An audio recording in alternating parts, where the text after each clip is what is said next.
नमस्कार। मेरा नाम डॉक्टर विजेंद्र प्रताप सिंह है और मैं राजकीय महाविद्यालय गोंडा इगलास अलीगढ़ में असिस्टेंट प्रोफेसर के रूप में कार्यरत हूँ। आज असाइनमेंट के तहत मैं राजभाषा हिंदी संबंधी संवैधानिक प्रावधानों पर चर्चा करूँगा।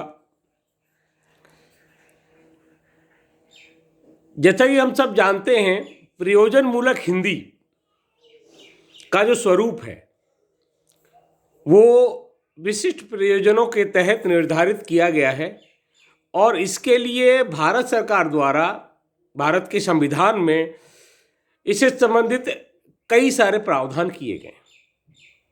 ये प्रावधान हमें दिशा निर्देश प्रदान करते हैं कि किस प्रकार हम राजभाषा हिंदी के कार्यान्वयन को सुनिश्चित कर सकें और सरकार की नीतियों के अनुरूप हम उसका कार्यान्वयन भी कर सकें। संविधान के अनुच्छेद 120, 210, 343 से 351 तक प्रमुख रूप से संवैधानिक प्रावधान प्राप्त होते हैं। जहां 120 संसद में प्रयुक्त भाषा की जानकारी देता है, 210 राज्य विधानसभा मंडलों में प्रयुक्त होने वाली भाषा पर प्रकाश डालता है, वहीं 343 ये कहता है कि संघ की राजभाषा देवनागरी लिपि में लिखित हिंदी होगी और राजकीय प्रयोजनों के लिए जिन अंकों का प्रयोग किया जाएगा वे भारतीय अंकों का अंतर्राष्ट्रीय रूप होंगे।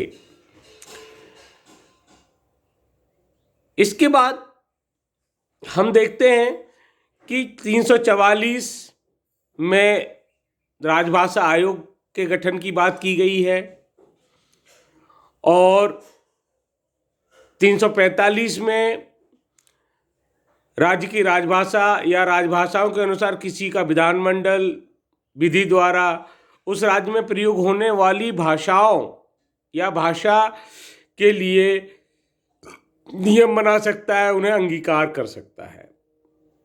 346 एक राज्य से दूसरे राज्य के मध्य किए जाने वाले पत्राचार का दिशा निर्देश प्रदान करता है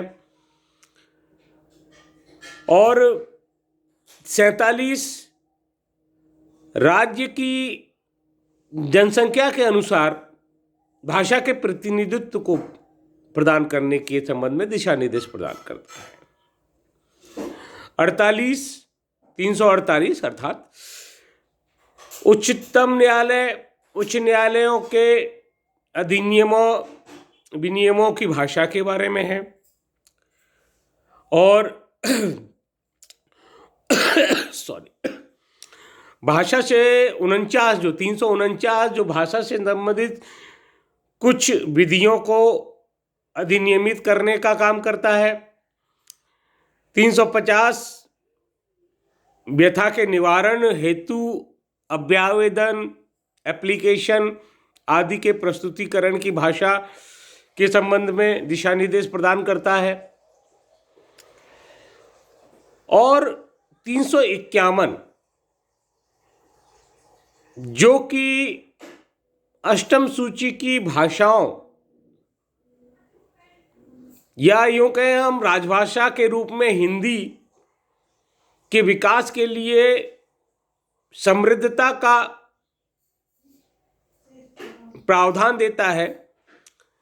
351 के अनुसार संघ का यह कर्तव्य होगा कि वह हिंदी भाषा का प्रसार बढ़ाए, उसका विकास करे, जिससे वह भारत की सामाजिक संस्कृति के सभी तत्वों की अभिव्यक्ति का माध्यम बन सके और उसकी प्रकृति में हस्तक्षेप किए बगैर हिंदुस्तानी से और 8वीं अनुसूची में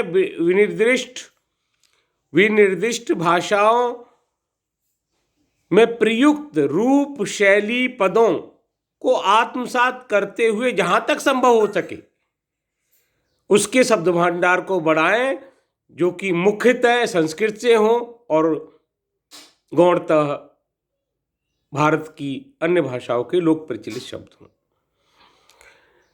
एक पत्राचार के संबंध में राजभाषा अधिनियम 1963 उल्लेखनीय है। इसके अनुसार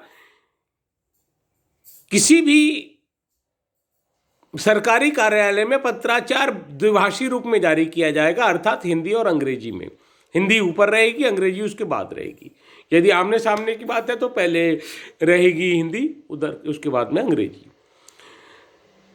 तो इन्हीं चीज़ों के साथ में हम संवैधानिक प्रावधानों को संक्षिप्त रूप में विवेचित कर पाए हैं। उम्मीद है ये निश्चित तौर पर लाभकारी रहा हो। आप सभी का बहुत बहुत धन्यवाद। माइक्रो टीचिंग के तहत में नमस्कार।